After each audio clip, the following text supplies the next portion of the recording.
All right, so a lot of you guys have been asking me about my take on New Year's Eve, and obviously, we kind of all know that there are a ton of drivers out, and pretty much no one made as much as they thought or as they hoped, or maybe as much as last year. So I kind of want to give you guys a quick take.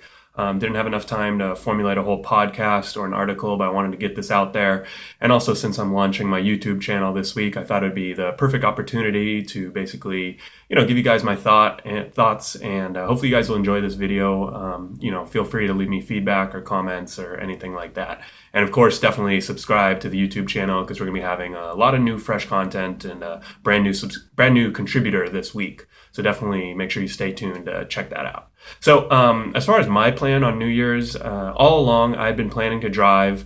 A bunch of you guys were asking me if I was going to drive, and the answer was definitely. But now that I'm married, I had to take care of the wife. So we actually made a nice dinner. We had a huge dinner, big dinner that we cooked together. And around 9 o'clock, I was planning on heading out and getting out there and doing some driving. So what I noticed though, I kind of mentioned this as, on New Year's Eve, I was giving out a bunch of tips and strategies and things like that for driving on New Year's. And one of the things I mentioned was you can actually check, for at least me on the West Coast, you can actually check and see, maybe on a night like New Year's Eve or something like that, what the demand is going to be like, or more often, what the number of requests and things like that are coming in. So basically what I do is kind of go on the Facebook groups and see, listen to the East Coast drivers since they're 3 hours ahead. And, that's pretty significant because at 6 p.m., it's already 9 p.m. there. And that's really when things should be picking up on a night like New Year's Eve and maybe even before. So I kind of trolled around the Facebook groups and, saw a lot of drivers were saying, oh man, there's a ton of drivers out. And, you can even go onto the passenger side of the app and move the pin or, set your location in cities on the East Coast and see on Uber and Lyft how many drivers are out there. And so I was doing that, looking around, and there are a ton of drivers. I've never seen so many drivers out on the road in my entire life. Now, obviously, you don't know the frequency with which passenger requests are coming in, but you can kind of get a good sense of how many drivers are going to be out there. And then based off of the data that, the posts and things like that I was getting, it was already shaping up. It seemed like it was going to be a pretty big disappointment. So I kind of knew by 7, 8, 9 p.m. that it was already seeming pretty it was already going to seem like a disappointing night.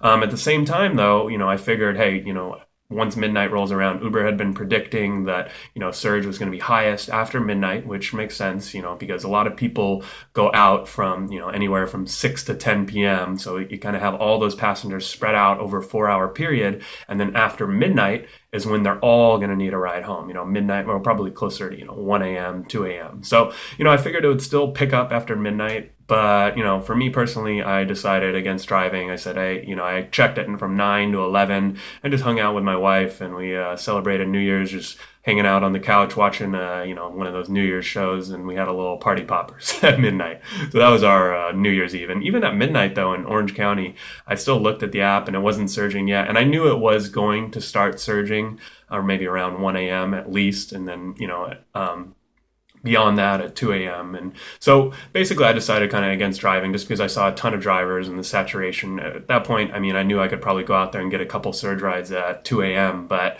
for me, it just wasn't quite worth it because I planned on driving the next day anyways. So you guys know that one of my big things on these after holidays is the walk of shame pickups, or pretty much any weekend for that matter, because you don't have a ton of requests coming in, but you always have a very low number of drivers. And that's what I like. There's no traffic, on a Saturday morning at 7 a.m. or a Sunday morning at 7 a.m.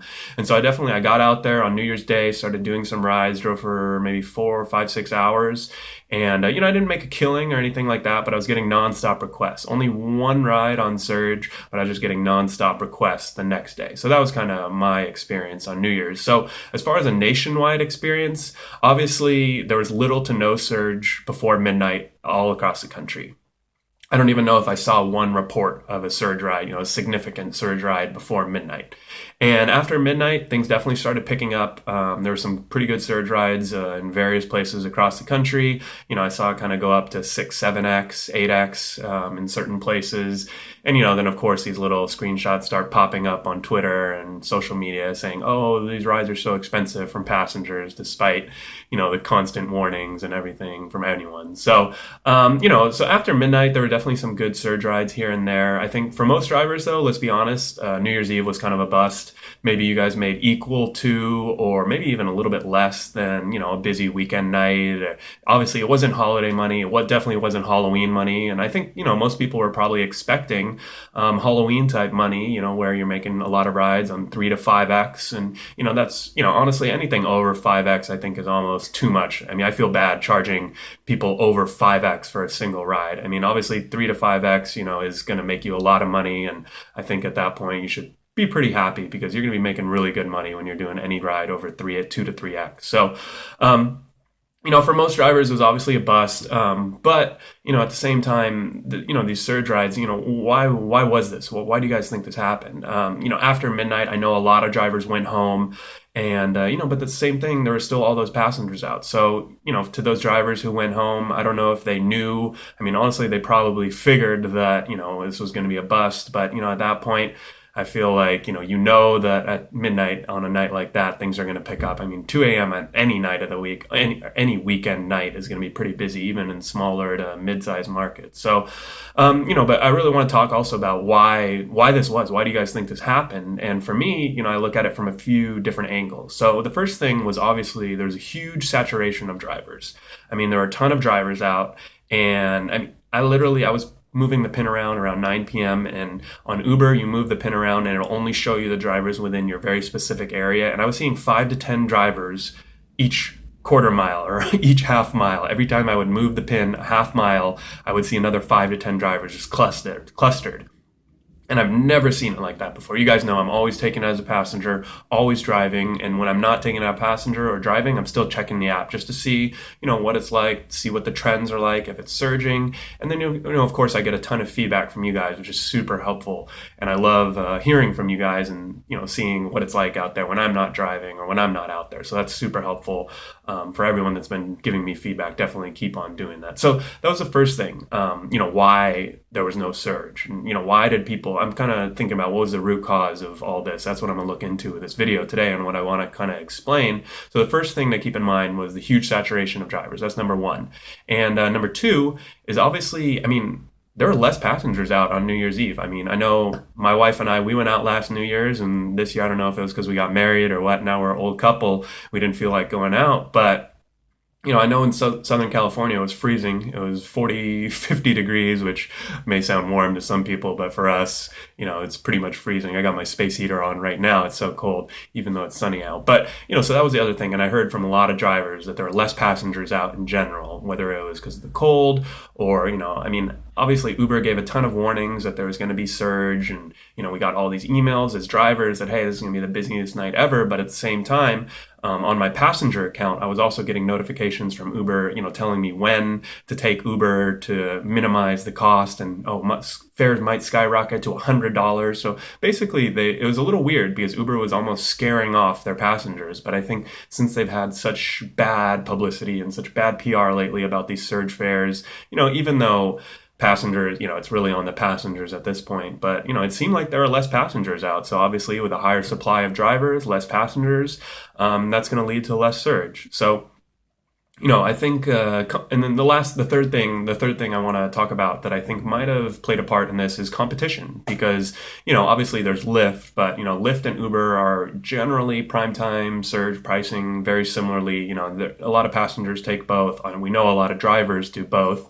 But I think maybe on New Year's Eve, because it's one of these big nights, there was a lot of competition, taxis, and then this new app called Flywheel, which basically is a taxi hailing app. It offered no surge pricing, $10 rides or whatever, something like that. And they subsidized all the taxi drivers. They kind of had this big campaign against Uber surge pricing. And, I think a lot of people not a lot of people, but some people, passengers that I talked to did take Flywheel. They did look for alternatives, taxis, buses. So, maybe, some of these passengers might be getting smarter and, not necessarily that they're getting smarter, but, they're just looking for alternatives because that on an average night, for passengers, 1 to 2x isn't a huge deal when it's surging. But when it's, when it's out there on New Year's Eve night and it's 5x, 6x, something like that, that's pretty I mean, that's a lot of money for most passengers, especially ones that are already spending a lot on New Year's Eve. And, so that's something you have to consider. Customers, they really value price. I mean, price is number one. You can see that, price is the most important thing to these people. And then B is the service, right? So obviously they love the value and the experience of riding in an Uber and Lyft, but their number one is price. If they could love Uber and Lyft services, but clearly if it's 5x, they're not going to take it still. And, but the thing is, at the same time, I really do think this was kind of a once in a while kind of event where I've seen a couple articles pop up that, hey, maybe, these taxis are, kind of coming back, or maybe, these Flywheel app might be able to compete with Uber. But personally, I think this is a once in a kind of a lifetime event. I mean, taxis, I haven't taken a taxi lately, but, I've taken a couple in the past year, one or two, when I couldn't get an Uber in New Orleans and a couple other times. And I don't know, I haven't heard that taxis are cutting it. They're still kind of, they're still not really accepting credit cards. They're still making it difficult on their passengers. And, they're so focused on fighting Uber and Lyft, or, in certain markets. I don't know why they're not focusing on stepping up their game, but that's kind of the reason why they, Uber and Lyft emerged in the first place. So that's definitely something to consider. That competition was there, and I think that was a one night thing because, passengers know that, hey, I can maybe get a ride cheaper with a taxi. It's only one night. Who cares if I don't take an Uber or Lyft? I just want to pay the lowest price. And so that's what I think had a big part in it too. Maybe not a big part, but I think had a small part in it. Some reporters, some writers have kind of, hinted that maybe that was a huge reason, but I really don't think so. Uber still gave 2 million rides. And, so to me, that sounds like a ton. Speaking to the media attention, obviously, of course, they are going to jump on the 6 rides out of 2 million that were surging and, posting screenshots. And we see all these articles. But hopefully you guys are smarter than that. And that, people want to read, they want to. I mean, people want, those types of articles get a lot of clicks and things like that. It's not really news, but, people, they want to see, hey, I got this surge ride, and that's what's popular for some of these reporters to write about, and so they write about it. And I mean, I don't know, I think anyone who's complaining about their surge fare at this point is kind of an idiot, if you ask me, as far as a passenger. I mean, if you don't know that surge is coming at this point on New Year's Eve, then I don't know what to say to you. And if you're going to complain about it, I mean, take the alternative. It's the same thing that I tell the drivers. If you don't like driving, then don't complain about it. Go do something about it. So if you're a passenger and you don't like paying 5 to 6x, then go take a bus or walk or do whatever you have to do. But, the surge pricing is what gets more drivers out on the road. I can link to a couple interesting articles that I've read about it. Carmel Diamicis, I had a little talk with her on Twitter. You guys can check that out. But she had a good article on it that kind of was one of the more unbiased articles and actually well researched. So, as far as the conclusion to this whole New Year's Eve situation, we won't ever really know because a lot of this is based on anecdotal evidence, right? It's from me telling you guys, hey, I didn't get a ton of requests, or it seemed like there were a lot of rides out. You guys telling me, this happened here. And then other drivers are saying, I made a ton. And, kind of based off everyone that I've talked to, it seemed like it was an average to maybe slightly above average night for the average driver, if that makes sense. So, no one made a killing, maybe a few people here and there. Some people, had a really poor night. But then I think on average, most drivers made, okay money, nothing to write home about, but, maybe an average to slightly above average weekend night. But at the same time, that was obviously a disappointment because, a lot of us were expecting to make, big money on these big surge nights. I know, one of the big things that I talk about is, how to drive smarter, how to work smarter, not harder. And, one of the best strategies that I use is finding those surge times and driving when it's surging, because at the regular rates right now, you're not going to really be able to make that $20 to $30 an hour. That's always my goal. When it's surging, obviously that kind of brings your income up. And, Uber, they said that there's 2 million rides and, that sounds like a lot, but we really don't know how it compares to last year because they're not going to release that data. I asked them, they don't, they won't release it. Definitely not to me at least. And, you think about it, all right, if they gave 1 million rides last year and 2 million this year, that sounds like a great increase. But at the same time, if their passenger base has increased by 500%, then they should be expected to give 5 million rides this year. So it really depends. We can't compare to last year. We have no idea. And you guys all know that Uber and Lyft are not very forthcoming with their data. So, basically kind of what I want to think, about this surge pricing, it keeps a lot of drivers around, a lot of part-time drivers around. For the full-time drivers, it's just kind of more of a benefit. And, I mean, I think there's some pretty interesting articles that I can link to in the show notes about surge pricing. I'm not going to go too deep into it, but I do think that going forward, we're going to see maybe less surge pricing, but in general, I think Uber they need the surge pricing to get drivers on the road. It's kind of been shown that if they don't have that surge pricing, not enough drivers are going to get on the road, and then the riders aren't going to be able to get their ride. And that's kind of the number one thing. Riders, they'll get really pissed if there's surge pricing. But when they get even more pissed is when they can't get a ride, period. And that's Uber's number one goal. They want to make sure that every single rider has a ride when they need it. It might not be at the price point that they want, but they want to make sure that there's going to be a ride. And without that surge pricing, drivers like me wouldn't be out at 1 a.m., 2 a.m., 3 a.m., and there just wouldn't be enough drivers. I mean, it's kind of, I know there's a lot of argument. People are pretty passionate one way or the other, but I think it's a good thing. And, going forward in 2015, we might not see the extreme surges, the 5, 6, 7x, but I'm okay with that. I want to see, maybe slightly, I mean, we all want higher rates, obviously. I don't think it's headed that way, but if rates went up, that'd be awesome. But, at the same time, I think we got to still leverage those surge opportunities. I think they're still going to be there in 2015. So that's kind of my recap of New Year's. Hopefully you guys enjoyed this video. And if you have any feedback for me, just let me know in the comments. I'll definitely respond to all the comments.